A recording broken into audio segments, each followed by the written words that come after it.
U okviru provedbe projekta Rosewood financiranog iz EU sredstava kojeg provodi Centar kompetencija za istraživanje i razvoj Vinkovci, razmjenjuju se iskustva i inovacije u sektoru šumarstva.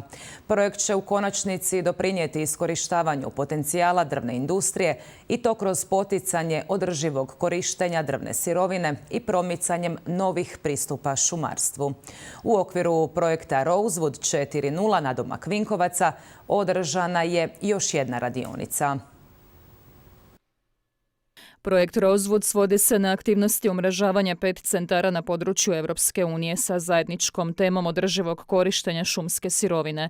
Novi projekt Rosewood 4.0 za digitalizaciju šumarstva i drvne industrije provodit će se do kraja ove godine. U okviru kojega sudjeluje 21 partner iz 18 europskih zemalja. Projekt trenutno organizira 3. radionicu na kojoj će biti predstavljeni primjeri dobre prakse prikupljeni na području Hrvatske, Slovenije i Grčke. Kada je o digitalizaciji riječ, jedan od primjera dobre prakse je i aplikacija kojom se pristupa javnim podacima o državnim šumama.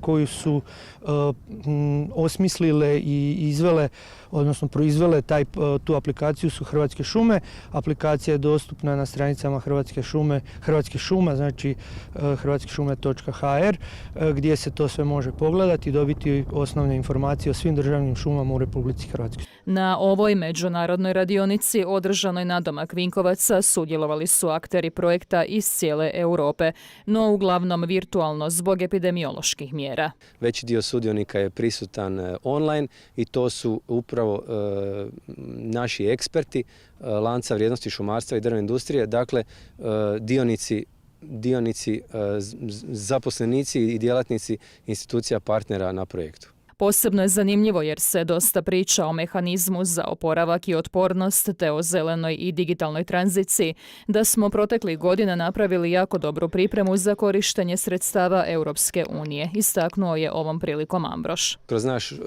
centar kompetencija i kroz aktivnosti Vukovarsko-srijemske županije umreženi sa svim bitnim znanstveno-istraživačkim institucijama na europskoj razini i evo mogu reći da spremno dočekujemo upravo ovo sljedeće financijsko razdoblje Europske unije. Rezultat ove radionice, kao i svih radionica do sada, bit će konkretne smjernice o tome kako još pametnije koristiti šumsku sirovinu. U Centru kompetencija podsjećaju na velike potencijale ne samo Vukovarsko-srijemske županije, već i cijele Slavonije, Baranje i Srijema.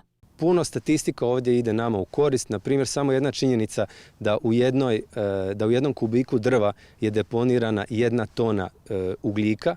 Dakle, da i Vukovarsko-srijemska županija i cijela Slavonija, Baranja i Srijem zapravo mogu biti jedan veliki ponor ugljika kako ćemo mi ostalim članicama Europske unije pomoći u zapravo ovoj jednoj bitci sa klimatskim promjenama. Naš kraj je poznat po šumarstvu i po drvnoj sirovini za koju smo svi zainteresirani da se što više, ajmo reći, što bolje iskoristi, ali isto tako mi kao šumari smo i biolozi i naš cilj je prvenstveno potrajno gospodarenje u kojem mi imamo i iskustva i tradiciju dugu 250 godina. Kroz projekt Rosewood cilj je, dodajmo, izgraditi europsku mrežu regija koja će omogućiti prijenos primjera dobrih praksi i inovacija u šumarstvu.